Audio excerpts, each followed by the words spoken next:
하나님은 우리들의 삶에 진정한 회복을 주시는 분이십니다. 회복은 한순간 좋아졌다가 한순간 나빠지는 그런 회복이 아니라 진정한 회복인 구원의 은총. 종되었던 자가 자유케 되는 은혜, 눈먼 자가 다시 보게 되는 은혜, 그리고 포로된 자가 자유케 된 은혜. 이렇게 사망에서 생명으로 옮겨지는 은혜가 바로 회복입니다.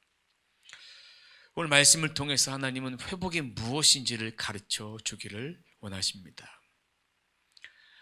우리들의 생각 가운데에 많은 생각들이 있습니다. 우리의 생각 속에 많은 생각이 있고 우리의 삶 속에 많은 결정을 해야 될 일들이 있습니다. 그리고 우리들의 삶 속에서 감정적인 그런 부분들도 많이 알게 모르게 여러 가지가 우리들을 괴롭히고 있고 우리들을 고민하게 만들게 됩니다. 하나님의 역사하심을 보면서도 생각으로는 수없이 많이 제안합니다. 우리가 하나님은 이거 하실 수 있을 거야. 너무나 쉬운 일은 이거는 내가 해야 되겠다라는 그런 마음을 갖고 있는 분들도 많이 있을 것입니다. 이런 말을 제가 이렇게 한번 표현해 봤습니다. 하나님에 대한 믿음은 있으나 의심하면서도 믿고 있다. 흔들리고 있지만 여전히 믿고 있다. 이렇게 표현하고 싶습니다. 이 의심은 하나님에 대한 믿음이 없는 것이 아니라 내면에 들리는 인간의 소리, 다른 말로 말하면 혼의 소리가 들려지기 때문에 감정이나 생각이나 의지나 인간적인 본성을 따라서 들려오는 내 마음에 누구도 붙잡을 수 없고 누구도 컨트롤할 수 없는 그런 마음의 소리가 저절로 들려오게 됩니다. 오늘 말씀을 통해서 회복의 실체를 보여주길 원하십니다. 하나님의 제사장으로 오늘 말씀을 통해 회복하시고 몸과 영혼이 재건되는 회복. 모든 것은 회복자의 대신 예수 그리스도 기름 부음 받으신 예수 그리스도께서 오늘 말씀을 통해서 저희들에게 십자가 선상에서 이루어졌던 것을 이사야를 통해서 오실 예수님에 대해서 보여주고 있습니다. 그럼 첫 번째로 기름 부음 받은 종이 은혜의 해에 백성에게 자유와 회복을 선물을 허락해 주십니다. 그런데 하나님의 기름 부음 받은 종에게 주신 사명이 무엇일까? 1절 말씀 함께 보도록 하겠습니다. 자, 말씀 띄워줄 수 있으면 한번 띄워주시고 1절 말씀 함께 읽어보도록 하겠습니다. 세번역 성경으로 한번 읽어보도록 하겠습니다. 제가 읽도록 하겠습니다. 주님께서 나에게 기름을 부으시니 주 하나님의 영이 나에게 임하셨다. 주님께서 나를 보내셔서 가난한 사람들에게 기쁜 소식을 전하고 상한 마음을 싸매어 주시고 포로에게 자유를 선포하고 갇힌 사람에게 석방을 선언하고. 자, 그러면요 오늘 말씀을 보시면요 기름 부음 받은 종에게 주신 사명이 무엇일까? 가난한 사람들에게 무엇을 준다고요?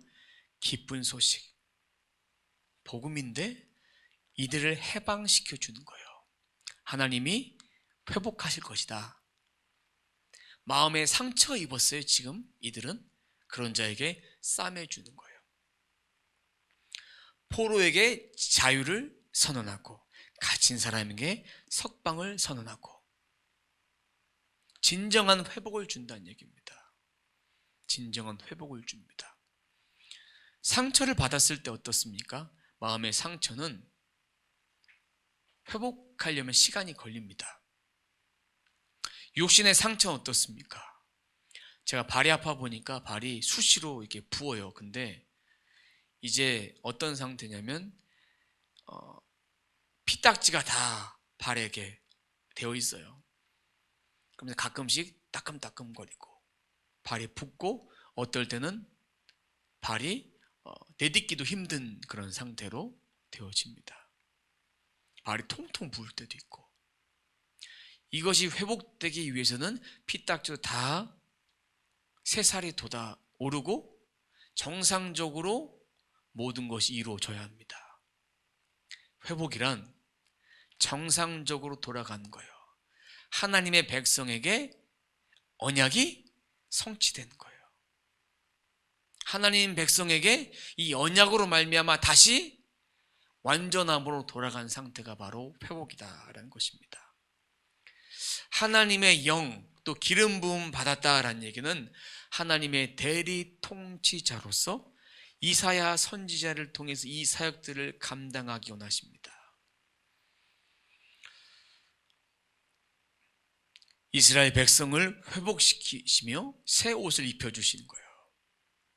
그러니까 구약의 이 메시아 사역은 누구의 사역이다? 예수 그리스도의 사역이다. 예수 그리스도가 해야 될 사명이다라는 것입니다. 예수님은 이 오늘 본문 말씀을 회당에서 가르치셨을 때 그렇게 전하셨습니다. 누가복음 4장 17절부터 19절까지 말씀 보면 회당에서 이 말씀을 선포하셨습니다. 이 말씀 함께 좀 읽어보도록 하겠습니다. 17절부터 19절까지 말씀 보겠습니다. 예언자 이사야의 두루마리를 건네 받아서 그것을 펴시어 이런 말씀이 있는 데를 찾으셨다. 주님의 영이 내게 내리셨다. 주님께서 내게 기름을 부으셔서 가난한 사람에게 기쁜 소식을 전하게 하셨다. 주님께서 나를 보내셔서 포로된 사람들에게 해방을 선포하고 눈먼 사람들에게 눈뜸을 선포하고 억눌린 사람들을 풀어주고 주님의 은혜의 해를 선포하게 하셨다. 이사야의 말씀과 같습니까? 틀립니까? 똑같은 말씀을 전하셨어요. 회당에서. 그러니까 이 말씀을 통해서 우리가 알아야 될 것은 무엇이냐?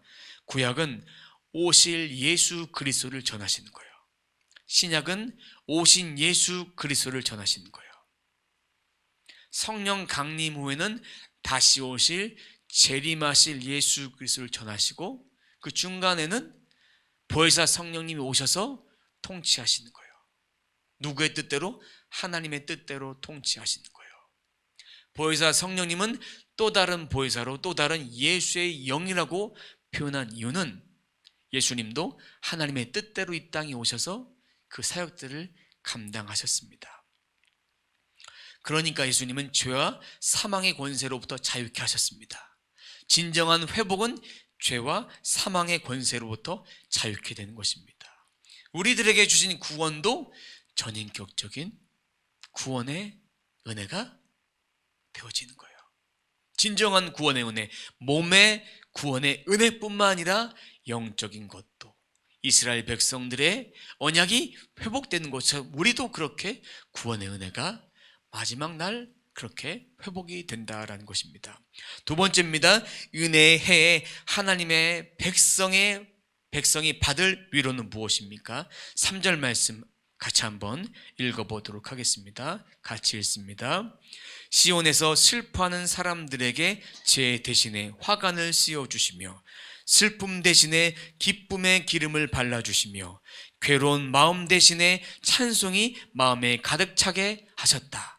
그리하여 사람들은 그들을 가리켜 의의 나무 주님께서 스스로 영광을 나타내시려고 손수 스무신 나무라고 부른다.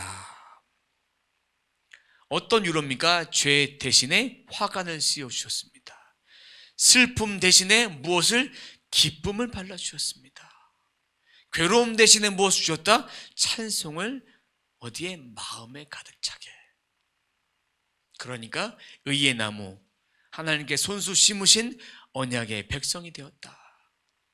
슬픔도 근심도 다 사라지고 포로가 자유케 된다. 이게 진정한 위로입니다. 슬픔이 기쁨이 되고 기쁨이 의의 나무가 돼서 생명과 자유가 있습니다. 우리는 어떻습니까? 이러한 자유를 누리고 있습니까? 기쁨을 누리고 있습니까? 자유와 기쁨은 내가 이렇게 시간이 많기 때문에 내 마음대로 할 수 있는 것이 자유가 아닙니다. 주님 안에서 나는 죄와 사망에서 구원받은 하나님의 자녀임을 고백하고, 또한 기쁨은 주님 때문에 기뻐하는 거예요. 지금 코로나 4단계로 인해서 마음이 기쁜 사람이 있겠습니까? 없겠습니까? 없어요. 보이는 것 때문에. 그런데 하루에 코로나 검사를 몇 명 받는지 아십니까? 몇만 명이 받는데요. 몇만 명? 근데 확진자는 몇 프로 안 되는 거예요. 쉽게 얘기하면요. 10%가 된다 그러면 몇만 명 이상 받는 거, 정확한 제가 수치는 잘 모르겠지만 2,000명을 검사해서 2,000명이 다 확진 걸린 것이 아니라 퍼센트로 따지면 그렇게 큰 퍼센테이지가 안 된다고 제가 그런 얘기를 들었습니다. 이런 환경 때문에 우리가 두려울 것이 없는 거예요. 우울할 것이 없는 거예요. 요즘은 사람들이 조금만 건드려도 막 폭발할 지경이에요. 근데 우리가 위로받아야 될 것은 의의 나무, 손수 심으신 나무라고 부르신다. 언약의 백성, 이스라엘 백성들을 그렇게 다시금 회복하신다는 얘기이십니다. 우리는 예수님을 통해서 구원받은 백성입니다. 그런데 구원받은 백성으로서 우리가 가져야 될 마음은 딱 한 가지예요. 예수 믿는 사람이라면 정죄감이 없어야 돼요. 어느 누구도 예수 그리스도 안에서 우리를 끊어낼 자가 있습니까? 없습니까? 없어요. 정죄감이 없어요. 정죄감을 다 끊어버려야 됩니다. 우리가 죄를 졌지만 죄를 통해서 우리가 구원받은 하나님의 자녀임을 고백하는 거예요. 그러기 위해서는 예수님이 주시는 참된 자유와 안식이 필요합니다. 이것은 세상 어떤 것으로 채울 수 없습니다. 우리 통장에 많은 돈이 있어요. 우리가 세상적으로 많이 성공했어요. 그렇다고 편안하게 발 뻗고 잘 수 있을까요? 잘 수가 없어요. 왜요? 많이 가지면 누가 내 돈 훔쳐갈까 봐 그것을 간수하기 바빠요.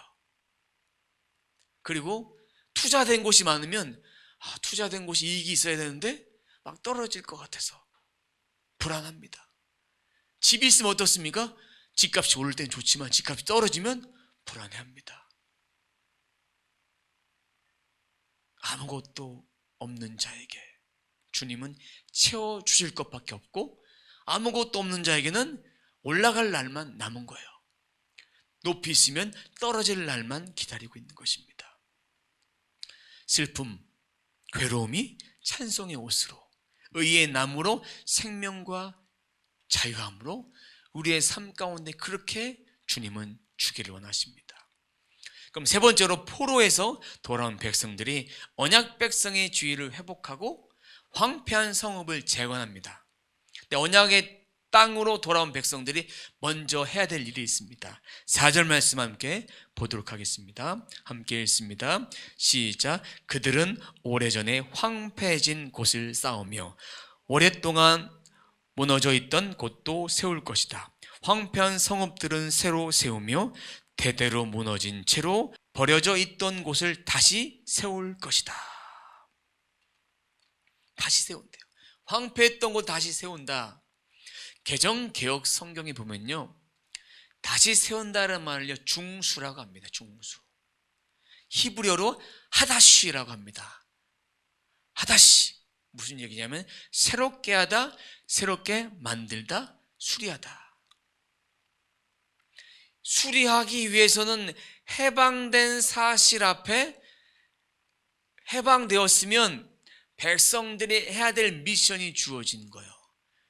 옛것을 다 버리고 새롭게 지어져 가야 되는데, 여기서 지어야 될 것은 건물만 짓는 것이 아닙니다. 우리의 마음도, 우리의 인격도, 하나님과의 관계도 의의 나무가 되기 위해서 이 모든 것을 다 지어가야 합니다. 그러니까 전인격적인 회복인 거예요. 구원이란 바로 재건하는 거예요. 우리의 몸도 재건되고 우리의 영혼도 재건되고. 미련하게 이거는 좋아, 이거는 내가 간직하고 싶어. 간직하면 어떻게 되겠습니까? 재건이 아니에요. 재건은 새롭게 새로 만드는 거예요. 새롭게 보수하는 것입니다. 그러기 위해서는 우리들의 삶 가운데에 결단도 있어야 되지만 결단한 대로 살아가는 거예요.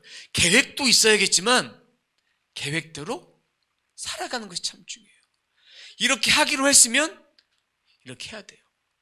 언약의 백성으로서 말씀을 따라 살아야 된다고 말씀해 주시면 말씀을 따라 살아가면 돼요. 그러면 포로에서 돌아온 백성들의 위상이 어떻게 하나님 바꿔주실까? 바꿔주기 위해서는 재건한 다음에 어떻게 바꿔주실까? 그것은 5절에 말씀해 주고 있습니다. 5절, 6절, 7절 말씀 함께 보도록 하겠습니다. 함께 읽도록 하겠습니다. 낯선 사람들이 나서서 너희 양떼를 먹이며 다른 나라 사람들이 와서 너희의 농부와 포도원지기가 될 것이다. 사람들은 너희를 주님의 제사장이라고 부를 것이며 우리 하나님의 봉사자라고 일컬을 것이다. 열방의 재물이 너희 것이 되어 너희가 마음껏 쓸 것이고 그들의 부귀영화가 바로 너희 것임을 너희가 자랑할 것이다. 너희가 받은 수치를 갑절이나 보상받으며 부끄러움을 당한 대가로 받은 몫을 기뻐할 것이다. 너희가 땅에서 갑절의 상속을 받으며 영원한 기쁨을 차지하게 될 것이다. 낯선 사람들, 양떼를 먹인대요. 그들이 농사를 짓는 것이 아닙니다. 다른 나라 사람들이 와서 정복하게 되니까 농부와 포도원지기가 되는 거예요. 하나님께서 은혜를 베풀어 주시는 거예요. 그리고 제사장으로 부를 것이다. 회복시켜 주신 거예요. 무엇을 회복시켜 주셨을까요? 제사장 나라로서, 하나님의 맏아들로서, 하나님을 예배하는 백성으로서, 그리고 그 영향력을 많은 사람들이 드러내는 자로서 그렇게 쓰시길 원하십니다. 하나님의 봉사자로 부귀와 영화 이런 것들 다 주시겠다. 영원한 기쁨을 주시겠다. 이걸 요약하자면 생명에서 생명으로, 죽음에서 새 생명으로, 생명을 더 풍성하게 하시고 죽은 것에서 생명으로, 포로된 자를 자유케 한다. 은혜를 전파한다. 이것이 바로 우리가 예수님 안에서 회복해야 될 전인격적인 회복. 우리의 영혼만 구원받는 것이 아니라 육신의 삶도, 육신의 장막도, 삶 가운데 살아가는 동안에 필요한 것들도 하나님이 공급해 주신 그 은혜를 누리고 살아야 된다. 주셨으면 또 심고 거두고, 심고 거두고, 심고 거두고, 이러한 놀라운 은혜들을 우리가 이 땅에 살아가면서 해야 되는 거예요. 이러한 은혜들을 우리가 받아 누려야 되지 않겠습니까? 이런 은혜 가운데 살아야 되지 않겠습니까? 이런 은혜로 말미암아 세상 사람들 가운데에 손가락질 받지 않은 그런 백성이 되어야 되는 거예요. 자, 우리는 그럼 이런 하나님의 제사장의 역할을 하고 있습니까? 하나님의 자녀로서 그렇게 살고 있습니까? 살아가기 위해 해야 될 것이 있습니다. 이 대한민국 땅을 위해서, 온 열방을 위해서 기도하는 일, 기도하는 교회, 기도하는 성도, 기도하는 제자로서 그렇게 살아가야 합니다. 죽은 자를 살려내는 일을 우리가 해야 합니다. 이것이 바로 하나님 백성에게 구원의 옷을 입히고 제사장을 그렇게 살아가는 것입니다. 이렇게 될 때 완전한 회복이 임하는데, 그러면 이 백성이 크게 기뻐하며 즐거워해야 될 이유는 이렇게 내게 많은 것이 풍족하고 다스리고 이런 것 때문에 행복할 것이 아닙니다. 10절, 10절 말씀 보면 왜 우리가 기뻐해야 될 이유, 즐거워해야 될 이유에 대해서 말씀해 주고 있습니다. 10절 말씀 함께 읽어보도록 하겠습니다. 신랑에게 제사장의 관을 씌우듯이 신부를 폐물로 단장시키듯이 주님께서 나에게 구원의 옷을 입혀주시고 의의 겉옷으로 둘러주셨으니 내가 주님 안에서 크게 기뻐하며 내 영혼이 하나님 안에서 즐거워할 것입니다. 뭐 때문에? 구원의 옷을 입혀준 것 때문에.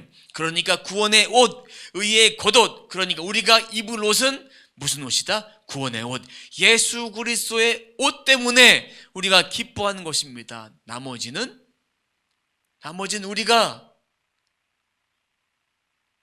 우리가 받아 누릴 이 땅에 살아가면서 청지기로서 다스리는 거예요.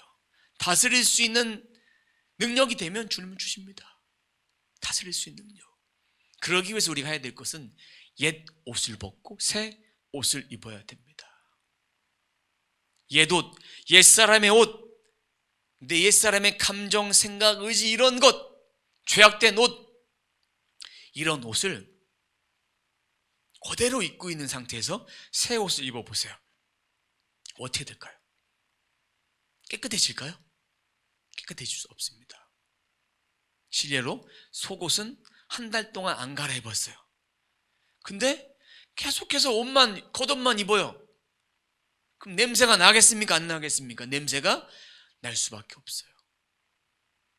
목욕은 안 했는데 옷은 깨끗하게 입어요. 그 사람도 냄새가 납니다. 우리의 겉사람의 옷을 벗어야 돼요.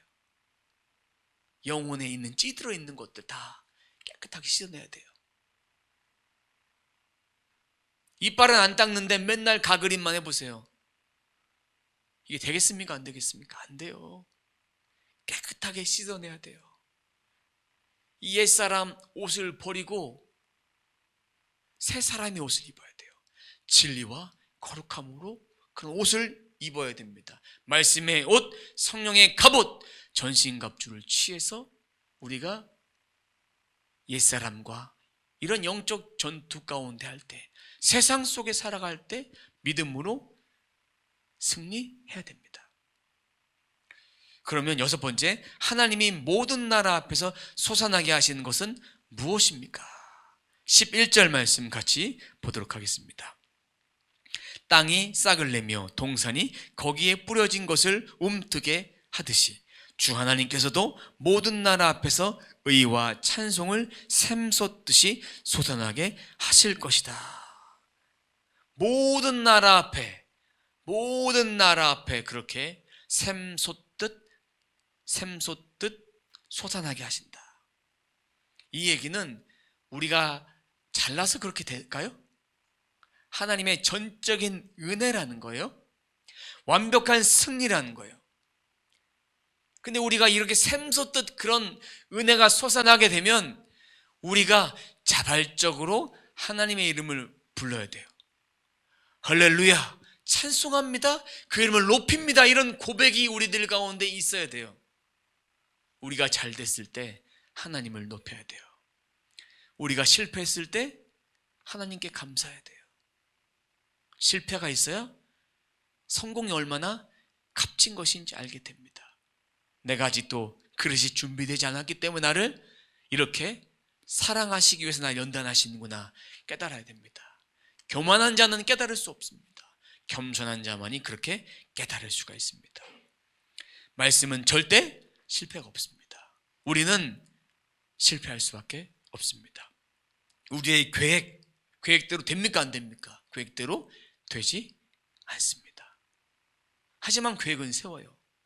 그 계획을 이루기 위해서 하나님께 기도하고 우리가 주님 앞에 해야 될 것을 하는 거예요. 맡기는 것과 내가 하는 것은 틀립니다. 맡기고 주님의 이름으로 감당하는 거예요. 맡기지도 않고 내가 한다는 것은 하나님을 멸시하는 것입니다. 하나님을 경외하는 모습이 아닙니다. 그럼 우리가 왜 실패하고 왜 계속 넘어질까? 넘어진 이유는 옛사람의 옷을 아직도 입고 있기 때문입니다. 새 사람, 새 옷을 입어야 됩니다. 새 옷. 자, 여러분, 우리가 이제 새 옷, 새 성벽을 재건하기 원하십니까? 새 성전을 재건하기 원하십니까? 우리의 심령, 육신, 모든 성전을 재건하기 위해서 해야 될 것이 무엇일까? 단 한 가지예요.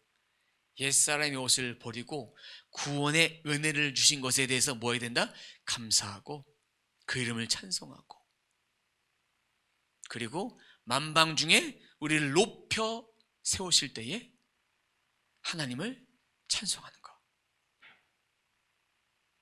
잘 돼도 하나님 탓, 못 돼도 하나님 탓. 하나님께 영광, 하나님께 영광. 포로된 백성이 자유케 되었다라는 그런 은혜의 축복을 받았다면 우리 또한 이런 축복을 반드시 받을 수 있습니다. 이미 구원의 은혜는 받았습니다. 받았는데 우리가 왜 계속해서 정말 믿음으로 살아갈 때 시험이 올까? 이 안에 아직도 옛것이 많은 거예요. 자기 자랑, 욕심, 혈기, 교만한 마음, 이런 마음이 가득 차니까 계속 빼야 되는데 빼지 못하니까 계속해서 넘어지는 거예요. 입술에서는 하나님이 은혜였다고 고백합니다. 근데 부족했다고 또 고백해요. 그 순간에 잘 생각해 보세요.